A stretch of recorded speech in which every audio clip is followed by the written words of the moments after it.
আবার দুর্যোগ, আবার নিম্নচাপ। দুর্যোগ কি তাহলে পিছু ছাড়বে না?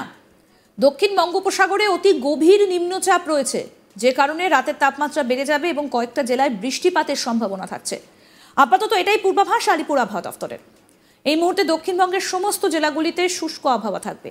শুধুমাত্র দক্ষিণবঙ্গের কয়েকটা জেলায় 30শে নভেম্বর থেকে 1লা ডিসেম্বর পর্যন্ত আংশিক মেঘলা আকাশ এবং বৃষ্টিপাতের সম্ভাবনা থাকছে। মৎস্যজীবীদের জন্য বিশেষ সতর্কবার্তা জারি রয়েছে। দক্ষিণ পূর্ব বঙ্গোপসাগর এবং দক্ষিণ পশ্চিম বঙ্গোপসাগর এলাকায় মৎস্যজীবীদের গভীর সমুদ্রে যেতে নিষেধ করা হয়েছে। শ্রীলঙ্কা এবং তামিলনাড়ু উপকূলে মৎস্যজীবীদেরও মাছ ধরতে যেতে বারণ করা হয়েছে।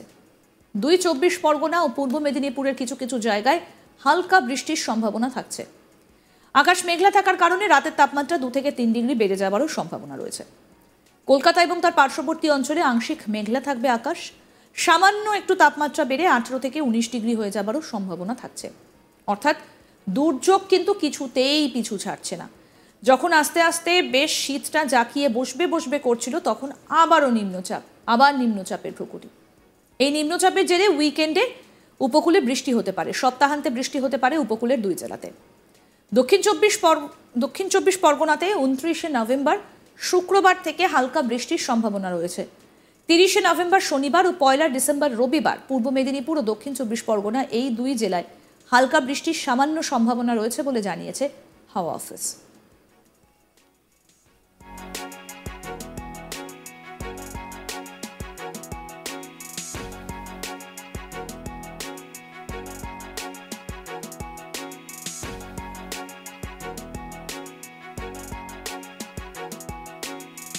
উত্তরবঙ্গের ক্ষেত্রে প্রধানত শুষ্ক ওয়েদার থাকবে। তাপমাত্রার খুব একটা উল্লেখযোগ্য পরিবর্তন হবে না। রাতের তাপমাত্রা সামান্য একটু বেড়ে যাবার সম্ভাবনা থাকছে। উত্তরবঙ্গের ক্ষেত্রে এই সম্ভাবনার কথা জানিয়েছে আলিপুর আবহাওয়া দফতর।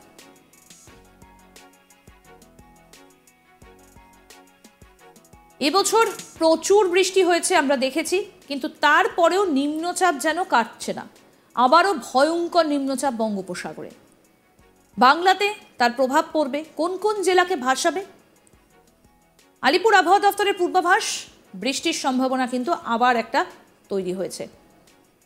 আমরা দেখেছি যে কিছুদিন আগেই ঘূর্ণিঝড় ডানা কিভাবে বৃষ্টি হয়েছিল, এবং এই ডানার হাত ধরে নাকি শীত তাড়াতাড়ি এগিয়ে আসবে, সে কথাও বলা হয়েছিল পূর্বাভাসে।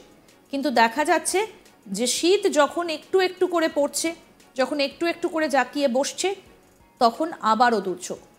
দক্ষিণ বঙ্গোপসাগরে অতি গভীর নিম্নচাপ রয়েছে, যে কারণে রাতের তাপমাত্রা বেড়ে যাবে এবং কয়েকটি জেলায় বৃষ্টিপাতের সম্ভাবনা থাকছে, জানিয়েছে আলিপুর আবহাওয়া দফতর। এই মুহূর্তে দক্ষিণবঙ্গের সমস্ত জেলাগুলোতে শুষ্ক আবহাওয়া থাকবে। শুধুমাত্র দক্ষিণবঙ্গের কয়েকটা জেলায় 30শে নভেম্বর থেকে 1লা ডিসেম্বর পর্যন্ত আংশিক মেঘলা এবং বৃষ্টিপাতের সম্ভাবনা থাকছে। মৎস্যজীবীদের জন্য বিশেষ সতর্কবার্তা রয়েছে। দক্ষিণ পূর্ব বঙ্গোপসাগর ও দক্ষিণ পশ্চিম বঙ্গোপসাগর এলাকায় মৎস্যজীবীদের গভীর সমুদ্রে যেতে নিষেধ করা হয়েছে। শ্রীলঙ্কা ও তামিলনাড়ু উপকূলের মৎস্যজীবীদেরও মাছ ধরতে যেতে বারণ করা হয়েছে।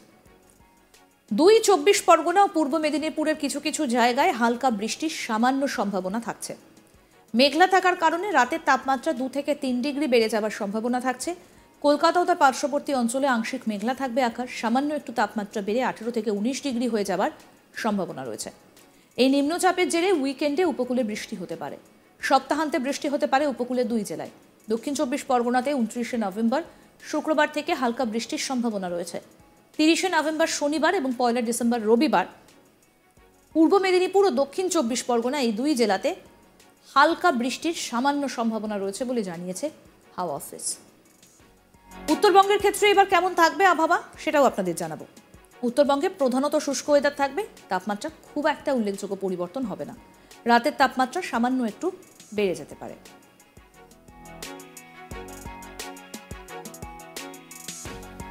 আবার বঙ্গোপসাগরে নিম্নচাপ এবং আবারও একটা বৃষ্টির পূর্বাভাস, এবং তার জেরে রাতের তাপমাত্রা বাড়তে পারে। আগামী 1লা ডিসেম্বর পর্যন্ত তাপমাত্রা বাড়তে পারে রাতের দিকে, সেই পূর্বাভাস দিয়েছে আলিপুর আবহাওয়া দফতর। দক্ষিণ চব্বিশ পরগনা এবং পূর্ব মেদিনীপুরের কয়েকটা জায়গায় অর্থাৎ উপকূলীয় অঞ্চলে বৃষ্টিপাতের সম্ভাবনা রয়েছে।